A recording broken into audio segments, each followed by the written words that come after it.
તાપી પ્રાગટ્ય દિને ધોરણ પારડી નજીક તાપી માતાને 551 મીટર લાંબી ચુંદડી અર્પણ કરાઈ. મંદિર ગર્ભગૃહમાં પૂજા અર્ચના બાદ ઉત્સવની શરૂઆત કરવામાં આવી હતી. ચુંદડી અર્પણના આયોજન કરતા કામરેજના દેહુર ભરવાડે જણાવ્યું હતું કે તાપી માતા એટલે સુરત જિલ્લાની જીવાદોરી સમાન છે. ત્યારે તેમના પ્રાગટ્ય દિવસે નિમિત્તે સલામતીને ધ્યાનમાં રાખી કાર્યક્રમમાં 1000 થી 1200 જેટલા લોકોની ઉપસ્થિતિ માટે વિશેષ વ્યવસ્થાઓ કરવામાં આવી હતી. કોઈ અનિચ્છનીય ઘટના કે જાનહાનિ ન થાય તે માટે કામરેજ ફાયર બ્રિગેડની ટીમ પણ ખાસ હાજર રાખવામાં આવી હતી. તમામ ભક્ત માટે ભંડારાનું આયોજન કરવામાં આવ્યું હતું, જ્યાં પ્રસાદ ગ્રહણ કરી ભક્તોએ ધન્યતા અનુભવી હતી. તાપી નદી પ્રત્યેની અપાર શ્રદ્ધા અને ગ્રામજનોના સહયોગથી કાર્યક્રમ એક યાદગાર સામાજિક અને ધાર્મિક ઉત્સવ બની રહ્યો હતો. પવિત્ર ઉજવણી પ્રસંગે ધોરણ પારડીના સ્થાનિક તેમજ આસપાસના રહીશો મોટી સંખ્યામાં હાજર રહ્યા હતા.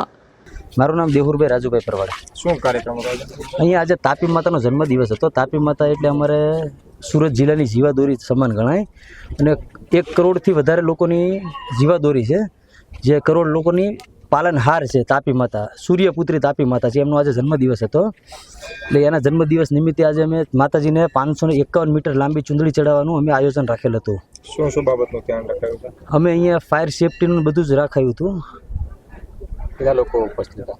અહીંયા અમે 1000 થી 1200 માણસનું આયોજન કરેલ હતું. દિનેશ પટેલનો રિપોર્ટ, S9 ન્યૂઝ, કામરેજ.